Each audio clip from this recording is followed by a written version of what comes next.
According to Article 172, subsection 1A of the 1995 Constitution of the Republic of Uganda, the President may, after consultation with the appropriate service commission, establish offices in the public service of the government of Uganda of the rank of head of department or above, other than those referred to in Article 200 of the Constitution, including confirmation of appointments, the exercise of disciplinary control over such persons, and their removal from office. It is this article President Yoweri Museveni based on to dismiss top KCCA officials, including the Executive Director Dorothy Kisaka, the Deputy Engineer David Luimbasi, and the Director Public Health Dr. Kello Daniel, following the report from the IG John Kitezi landfill tragedy that claimed 34 lives, with others still missing to date. In the letter, the President asked the Minister for Kampala to advise the President on interim appointments for crucial positions to ensure that operations within KCCA continue without disruption until permanent replacements are in place.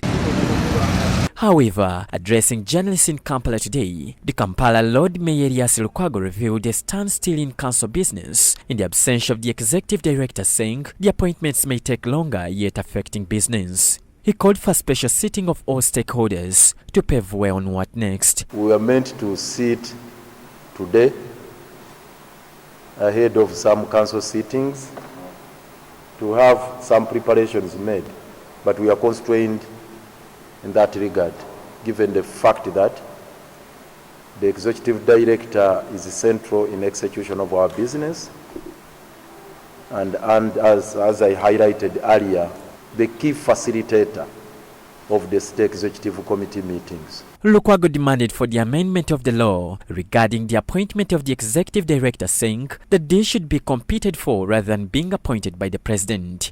He says this makes the position irrelevant to the public as it paves way for the incompetent people. Iteka lyalibadde likyuka tuyite mu competitive process, abantu basabe baba interviewing wali openly awangudde awangule. Emirundi mingi Mwami Museveni jaza alonde be Executive Director bano akozesa head hunting, abadde akozesa head hunting, anoonya bunoonya naga munoonyezeeyo omuntu ng'afaanana bw'ati ng'ali bw'ati ne bw'ati kagamba ye abawe ebisaanyizo ne batandika omunoonyeza. The Lord Mayor announced fresh plans regarding the acquisition of a permanent dumping site for KCCA. He announced 2nd October as the deadline for implementing the decision. We are starting the process afresh. It's so painful. We needed land as early as yesterday to be able to get rid of these piles of garbage in our city. But we had no choice because the process had been bungled up. It wouldn't yield the results we wanted. So we are constrained to take that decision. We re-advertise and give ourselves very strict timelines. Meanwhile, the news of dismissing the KCCA Executive Director and 2 other top officials has been warmly welcomed by some KCCA casual workers with the celebrations.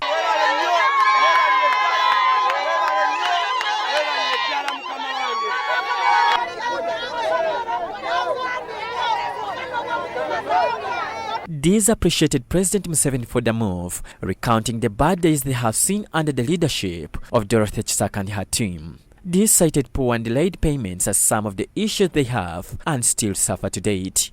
Twebaza nnyo Omwami Museveni omulimu ogw'otukoledde okutugobera omukazi na kabineti ye yabadde nayo. Bantomera tubampa buyambi mu John Farms ne bazirga ssente.